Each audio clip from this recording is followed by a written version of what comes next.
Hey guys, I'm back, and as I was busy with the Note 8, a lot has happened with the iPhone 8 or iPhone X or iPhone Edition. But today, it seems like the mystery is finally solved. The iPhone X is here with the retail box. Forbes.com reports that documents sent by accident to Let's Go Digital shows an iPhone box that features the design that we've seen for months and months, meaning that this is the new OLED iPhone with bezel-less display, and it's going to be called as the iPhone X, as you can see the logo there. The box is modified to carry the Dutch telecoms company KPN's color scheme, so this certainly isn't the Apple retail design, but this pretty much confirms the name iPhone X, and Apple recently got rid of the name Mac OS X. Instead, it's now Mac OS, so maybe they have done that to secure this X letter for the most awaited iPhone ever, the iPhone X. The iPhone X is the first iPhone to have wireless charging, the first to have fast charging,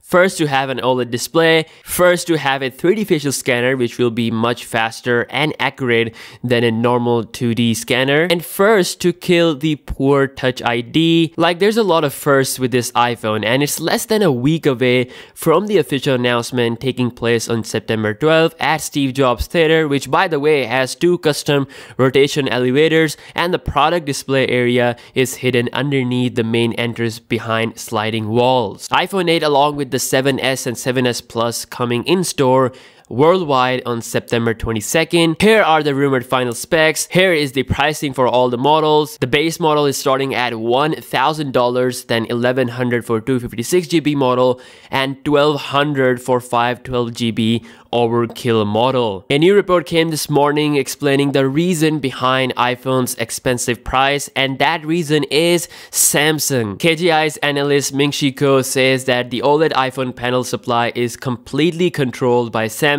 and they're charging Apple $120 to $130 per OLED panel module, which is approximately $75 more than the 5.5-inch LCD module price of $45 to $55 for the plus-sized iPhones. Because of this high price, the iPhone 8 is taking kidneys. Ming-Chi Kuo also says that Apple must find another company that can supply OLED displays. Apple is already working on it. They have invested billions in LG's OLED smartphone production, securing 45,000 panels per month for future iPhones starting in 2019. Apple is also rumored to purchase OLED display machinery from Taiwanese companies so that they won't have to rely on Samsung.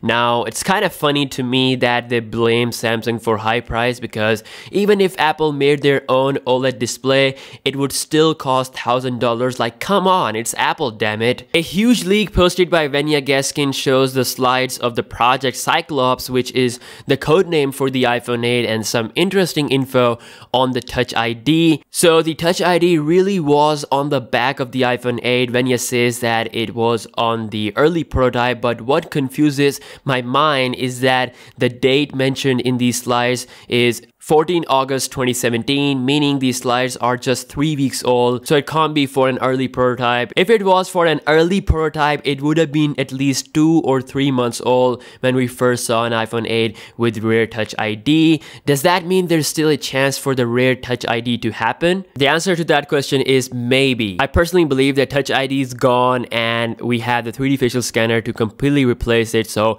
I don't think we will see it, but still a slight amount of possibility is still there. Vanya Gaskin also posted the SIM tray for the blush gold iPhone 8 and for the silver model as well, so this sort of confirms that we will indeed see a blush gold iPhone 8, which seems to be a very attractive color that we haven't seen before. Recently, there has been a 8-second long video leak of the iPhone 8, which could be a very good clone, but nonetheless, it shows what the real actual iPhone 8 will look like in action. So iOS 11 is running on this beautiful bezel-less display. A thin software bar can be seen at the bottom of the screen, which is a full replacement for the home button. Dragging this thin dock line up to the middle will unlock the phone, and while you are inside the app, The same move will open the multitasking view. You can see the calculator icon, the iMovie icon is also there along with stock iOS 11 apps, all in Chinese. Then he opens up settings, which looks a bit different and gets blurry. It does seem like a very good clone. Again, one thing for sure, that this notch design is indeed 1000% real. Some new high resolution cases for the iPhone 8 in the wild, some new renders by Venya Gaskin showcasing how the favorite social apps like Twitter and Instagram will look like on the iPhone 8 versus the 7s. So you can see the big difference that this bezel-less era brings. Like iPhone 7s just truly feels so outdated compared to the new iPhone 8. Again, this is how the notch will look like on the top, and a lot of people do say that it's ugly, but it is what it is. Let me know what you think about this notch design. Also, a new detail from the developer says that holding on to the power button will now launch Siri. It's a similar strategy to Samsung, like they have a separate Bixby key for their AI assistant, but Apple is doing it without adding any mechanical key, so this might be the reason for the big power button size. If holding down to the power button will launch Siri, then how are you going to turn off your phone? The answer to that question lies in the iOS 11 itself. There's actually a shutdown button in the settings, so maybe the power button on the iPhone 8 is just there for locking and unlocking the phone and for Siri, but not actually turning off the phone. Again, I could be wrong. There might be a special gesture to turn off the phone using the power button. Again, we'll see that really soon. Guys, at this point, we are 100% sure about this design. We're sure about the OLED display, the notch, even the depth of touch ID is likely to happen. Like 99% it will happen, but Apple might surprise us at the launch. Anyway, I want to thank you so much for watching this video. Slap a like, let me know your thoughts on the iPhone 8, and I will see you guys soon. Peace out.